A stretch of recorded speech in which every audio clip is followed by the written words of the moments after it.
Basically, here in Ljubljana, also with an international collaboration, we discovered this new incredible source just last year.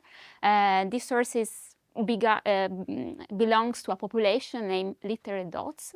So basically, we discovered this very young galaxy in the very young universe. And the peculiarity is that this galaxy is hosting a supermassive black hole. So what does it mean? Why this galaxy is interesting? I mean, compared with our own galaxy, so the Milky Way, the black hole in this little red dot is 100 times bigger than the black hole in our galaxy.